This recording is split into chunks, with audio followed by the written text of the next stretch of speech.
Hey everyone, and welcome to Developer Tea. My name is Jonathan Cottrell, and today I'm going to be talking about why delaying tasks isn't enough and how to deal with overload.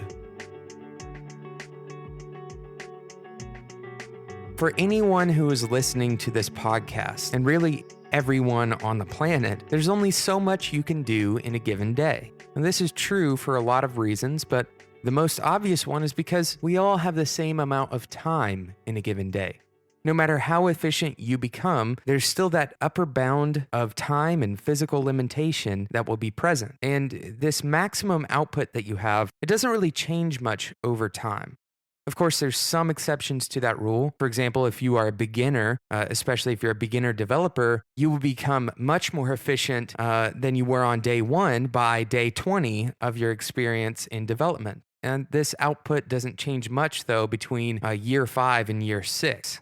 The quality of code you write might change somewhat, but at a given point in time, that efficiency curve will begin to flatten out. And that's because there is an actual limit to how efficient you can become.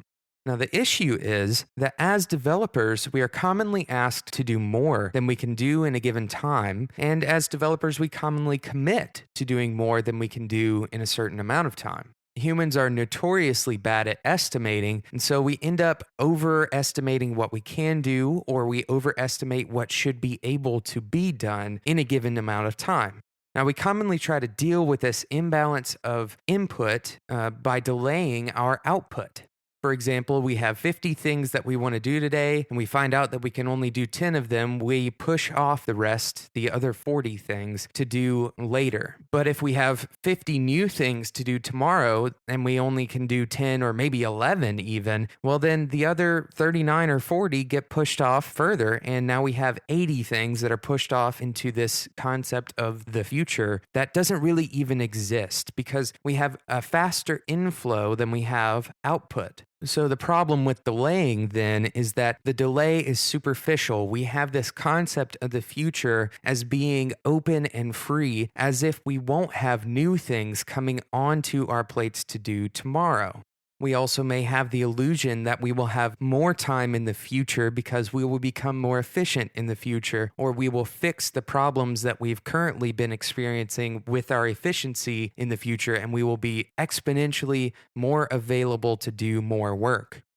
Now, I've experienced this time and time again, and I'm sure you have as well. It seems virtually impossible to actually become efficient enough to play catch up, to go back and finish all the things that I delayed before, as well as keeping up with the unrealistic inflow that has already been established and is continuing. And playing catch up and getting better and faster at what you're doing, it seems impossible.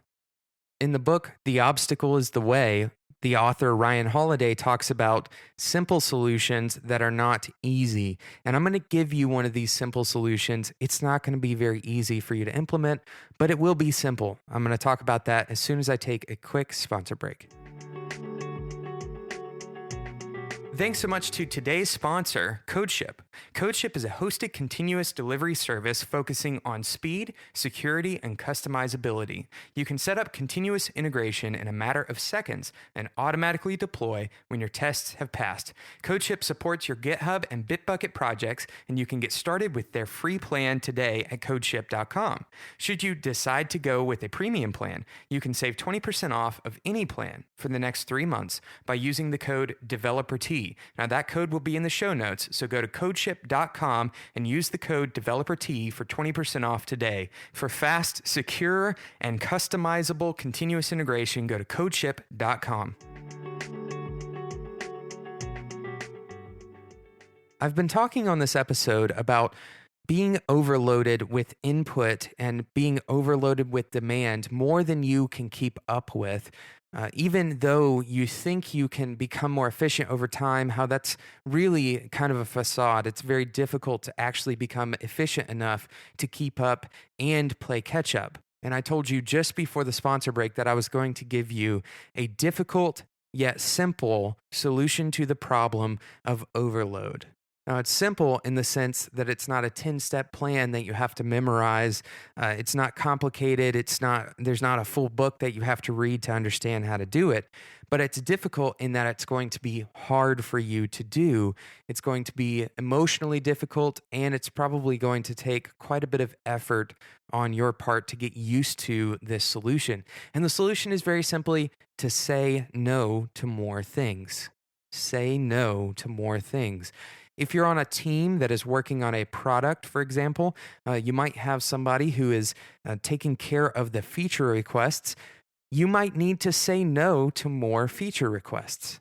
And that may seem like an uphill battle. It may seem impossible, especially if you're working on behalf of a client. If you're telling that client that they need to pass on a feature that they are suggesting, that can be difficult to convince the client that that is the case. But the reality is, it is much more valuable for you as a developer to be realistic with what you can do in the time you are given and doing the most valuable things with that time that you are given. If you simply put things off until later, then that backlog of items, or whatever you want to call it, the list of to-dos, grows faster than the application you have built grows. And this leads to major amounts of overhead to try to actually sort through what is the most important thing. So saying no early actually has a lot of added benefits down the line as well. This strategy is also incredibly important for beginners who are just now learning to code. It may seem like you need to learn everything all at once, that you need to learn 10 languages all at once, for example. But the reality is you're not going to be able to learn that many languages all at once. In fact, one of the more prolific programmers that I personally follow, named Avdigrim, he recently posted a list of languages that he wants to learn. And he also posted languages that he was not going to learn, even though he was interested in it. And the reason he posted that was to say, hey, I have to say no to some things in order to make space for the things that I want to say yes to. So the simple yet incredibly difficult to implement solution to time demands that exceed your maximum output is to say no more often. Balance the things that you truly want to say yes to. Create a simple priority list of things that you should and want to say yes to, and say no to more of the things at the end of that list. Because remember, all of us only have 24 hours in a given day. We all have an upper bound, a limit to what we can do. And if we're always playing catch up, if we're always doing the things that we put off yesterday, then we can never say yes to the things that we want to say yes to today. So say no more often. Thank you so much for listening to this episode of Developer Tea. I hope it was thought-provoking. I hope that it was challenging, and I hope that you will be able to say no to more things and have a little bit more sanity and be able to get the things done that you truly need and want to get done. If you have thoughts or questions for me, you can reach out to me on Twitter at @DeveloperT, or you can email me at developerT@gmail.com. If this show is providing value to you, the best way you can help me out is to go and leave a review in iTunes. That is also the best way to help others out, because it helps the show gain a little bit more visibility, and it helps other developers just like you find the show more easily.